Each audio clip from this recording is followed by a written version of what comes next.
From a secret weapon design competition to every war on the planet to being buried in mud and still firing, this is the insane evolution of the AK-47, a rifle created by a man with no engineering degree.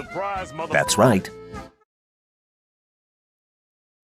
In October 1941, the German war machine was tearing toward Moscow, and near the city of Bryansk, a 21-year-old Soviet tank commander named Mikhail Kalashnikov was fighting for his life. A German shell tore into his T-34, and Kalashnikov escaped with shrapnel wounds to his shoulder that put him in a hospital bed for months. It was there, as the legend goes, that the AK-47 was truly born. Not on a drawing board, but in the complaints of the wounded men around him, who cursed their outdated bolt-action rifles while the Germans swept across Russia with superior automatic firepower. Whether the hospital story happened exactly as Kalashnikov later told it is a matter of debate, but what is certain is that he left that hospital obsessed with one question: how to put a reliable automatic weapon in the hands of the ordinary Soviet soldier. His timing could not have been better. By 1943, the Germans were fielding a revolutionary new concept, the STG-44, the world's first true assault rifle, which fired an intermediate cartridge, a round more powerful than a pistol bullet, but lighter than a full rifle round, allowing controllable automatic fire. The Soviets captured thousands of them, studied them, and understood immediately that this was the future of infantry combat. So in the mid-1940s, the Soviet government launched a secret design competition, with each entrant assigned a pseudonym so that the judges could not play favorites. Kalashnikov, the self-taught sergeant, entered against more than a dozen seasoned professional designers. In 1947, after multiple brutal rounds of trials, his prototype won. But the strange part is why it won, because on paper, Kalashnikov's rifle should have been worse. Most weapons of that era were built with tight tolerances, meaning every part fit together with near-perfect precision. Precision sounds like a strength, but on a battlefield, it is a liability, because the moment sand, mud, or carbon fouling enters a tightly fitted mechanism, the parts bind and the rifle jams. Kalashnikov's team did the opposite. They deliberately designed the AK with loose tolerances, leaving generous gaps between the moving parts so that debris had somewhere to go. The result was a rifle that rattles when you shake it and fires when you bury it. He paired this with ruthless simplification. The bolt carrier, the part that ejects a spent shell and loads the next round, and the gas piston, the rod that drives the whole cycle using pressure from a fired bullet, were combined into a single heavy unit driven by an oversized gas system with far more energy than technically necessary. This is important because that excess force is what punches the action through dirt, ice, and grime that would stop a more delicate design dead. The entire rifle breaks down into a handful of large parts with no tools in seconds. A conscript with a week of training, or tragically a child, can learn to field strip it. And that was the true philosophy. The AK-47 was never built for marksmen. It was built for a peasant army of millions, designed to be effective at the 300 meters where most real firefights actually happen, and to survive abuse that no Western rifle of the day could tolerate. There was just one problem. The Soviet Union couldn't actually build it the way Kalashnikov designed it. Kalashnikov's original plan called for a stamped receiver, the receiver being the main body of the rifle that houses the trigger group and bolt assembly. Stamping means pressing sheet metal into shape, which is fast and incredibly cheap. But Soviet industry in the late 1940s simply could not stamp receivers consistently. Rejection rates were enormous. So engineers compromised and milled the receiver instead, machining it from a solid block of steel. Milling produced a beautifully solid rifle, but it was heavy, slow to make, and expensive, which defeated the entire point of a people's weapon. It took Soviet engineers a decade to crack the stamping problem. The answer arrived in 1959 as the AKM, the Avtomat Kalashnikova Modernizirovanny, with a stamped receiver, a hammer-forged barrel, and a simple slanted muzzle brake to fight the barrel from kicking upward when fired. The AKM weighed roughly a kilogram less than the original and could be produced at a scale that bordered on the absurd.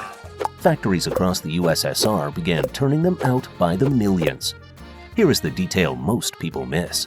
When you picture an AK-47, you are almost certainly picturing an AKM.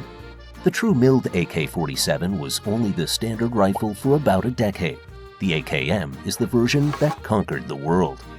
And conquering the world is exactly what Moscow had in mind.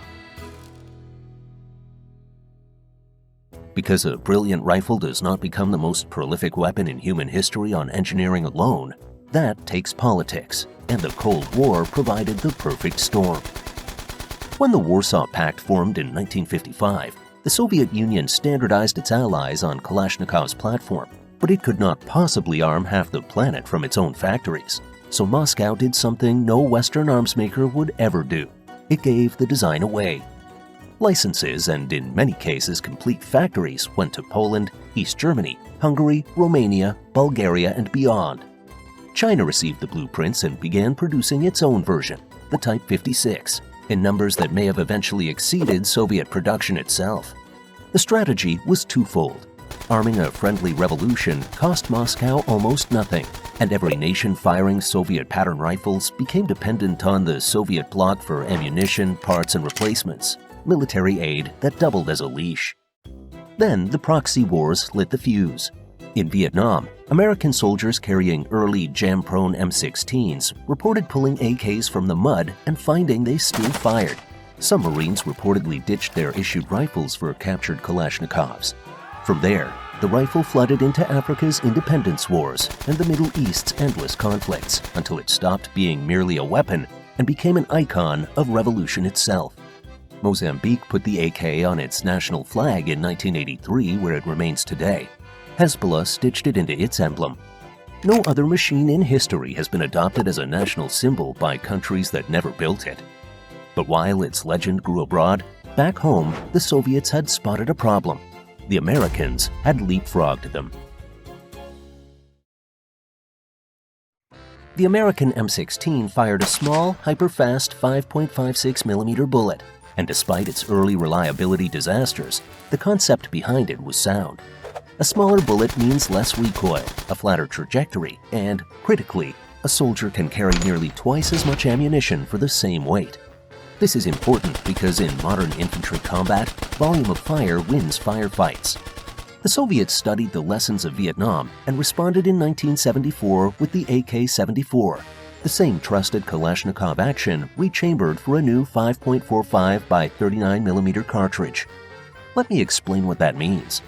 The new round was light, fast, and deliberately designed with an air pocket in the nose that caused the bullet to tumble violently on impact. In Afghanistan in the 1980s, Mujahideen fighters came to call it the poison bullet for the horrific wounds it produced.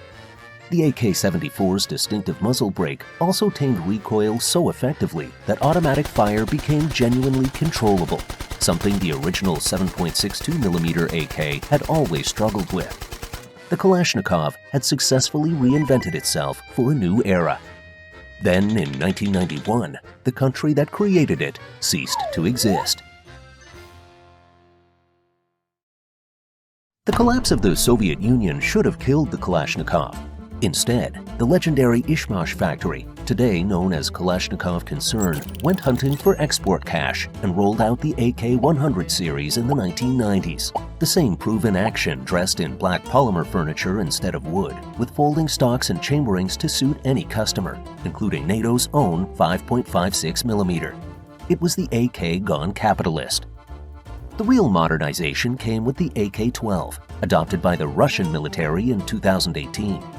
For decades, the AK's greatest weakness in the modern era was simple. You couldn't easily mount anything on it. The AK-12 answered with Picatinny rails, standardized mounting platforms running along the receiver and handguard, finally letting soldiers attach the red dot sights, optics, lasers, and grips that define 21st century infantry combat, along with an improved trigger and better ergonomics. Today, the AK-12 is being carried, tested, and revised in the brutal laboratory of the war in Ukraine, where feedback from the front has already forced multiple design updates. Which raises the uncomfortable question this entire story has been building toward. After nearly 80 years, is it actually still good? The eternal debate is reliability versus accuracy, and the data is more nuanced than the legend. Those famous loose tolerances that let an AK survive a mud bath are the same reason it will never be a precision instrument.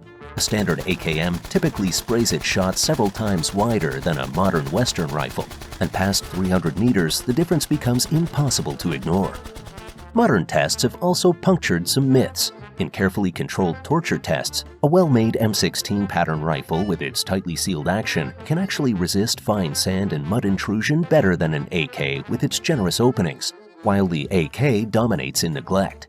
Fire it for years without cleaning, and it simply keeps working. That trade-off explains the modern battlefield map. Professional armies with trained soldiers, optics, and maintenance cultures, most of NATO and increasingly others, move toward precision platforms because their soldiers can exploit the accuracy. But for much of the world, the calculation never changed.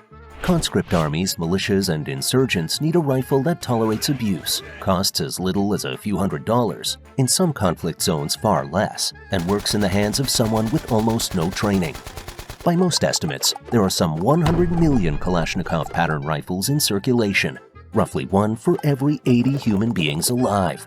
And that staggering number is exactly where this story turns dark. The AK's greatest engineering virtues, simplicity, durability, ease of use, are precisely what made it the weapon of choice for warlords arming child soldiers, because a rifle a conscript can master in a week is a rifle a 12-year-old can carry into battle. Kalashnikovs taken from Cold War stockpiles have fueled civil wars across Africa, Latin America, and the Middle East for decades.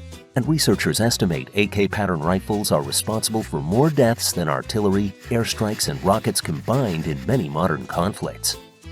Mikhail Kalashnikov spent his final years wrestling with that legacy. Publicly, he insisted for decades that he had built a weapon to defend his motherland, and that the blame lay with politicians who spread it. But the doubt crept in. He famously remarked that he wished he had invented something useful instead, a lawnmower.